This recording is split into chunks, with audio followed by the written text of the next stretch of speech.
வணக்கம், ஏஞ்சல் சமையல். இன்னைக்கு நம்ம பார்க்க போகிறது கனவா பெப்பர் ஃப்ரை. இது நம்ம இது வரைக்கும் கிரேவி தான் நம்ம போட்டிருக்கோம்.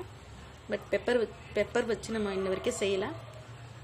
இன்னைக்கு செஞ்சுருக்கிறோம். வாங்க அது எப்படி செய்யலான்றது பார்க்கலாம்.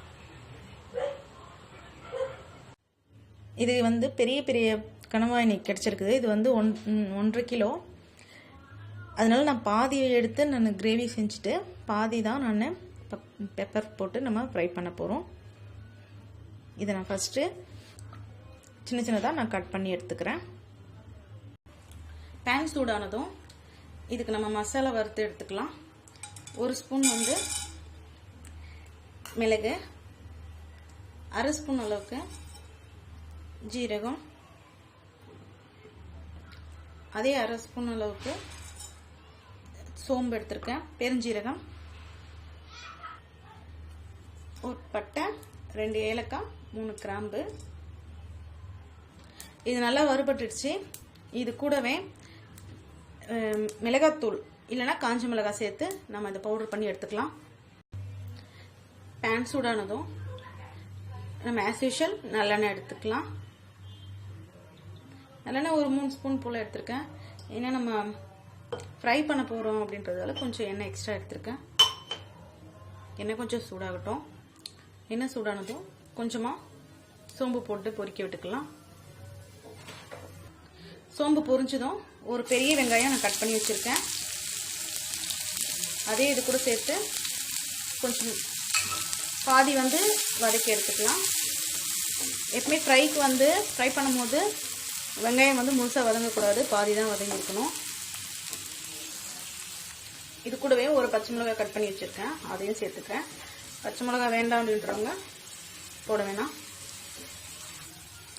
வதங்கிட்டு இருக்கும்போதே 1 ஸ்பூன் கரம் மசாலா, 1/2 ஸ்பூன் மஞ்சள் தூள், 1/2 ஸ்பூன் இஞ்சி பூண்டு பேஸ்ட் எடுத்துக்கிறேன். 1/2 ஸ்பூன் அளவுக்கு காஷ்மீரி சில்லி எடுத்துருக்கிறேன். இது நான் கலருக்காக நான் இதை எடுத்துருக்கிறேன். நம்ம ஏன்னா பெப்பர் தான் நம்ம நிறைய சேர்க்க போகிறோம். இப்போ இது கூட நம்ம க்ளீன் பண்ணி வச்சிருக்கிற கனவா மீனை எடுத்துடுறேன். இப்போ இது கூட இதுக்கு தேவையான அளவுக்கு உப்பு சேர்த்துக்கணும். உப்பு சேர்த்துக்கும் போது கொஞ்சம் பார்த்து சேர்த்துக்குங்க. ஏன்னா இது கொஞ்சம் சுருங்கிடும் இது. அதனால அதுக்கேற்ற மாதிரி பார்த்து உப்பு சேர்த்துக்குங்க.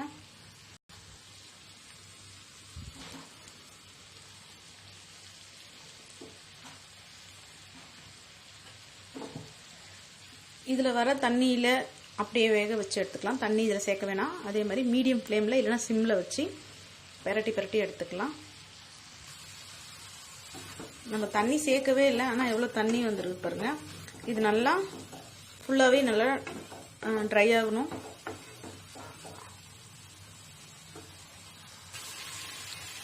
இப்போ பார்த்தீங்கன்னா எண்ணெய் எல்லாமே மேலே வந்துடுச்சு. இது கனவா மீனும் வெந்துடுச்சு.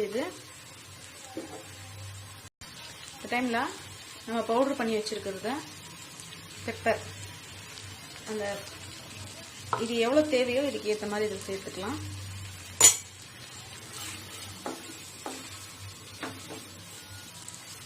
சேர்த்துட்டு ஒரு 1/2 நிமிஷம் போல் ஆஃப் பண்ணிடலாம். இப்போ பார்த்தீங்கன்னா தெரியும், சூப்பராக ரெடி ஆயிடுச்சு கனவா பெப்பர் ஃப்ரை. இதை நீங்களும் செஞ்சு பார்த்துட்டு எப்படி இருந்துச்சுன்னு கமெண்ட்ஸில் சொல்லுங்கள். நன்றி, வணக்கம்.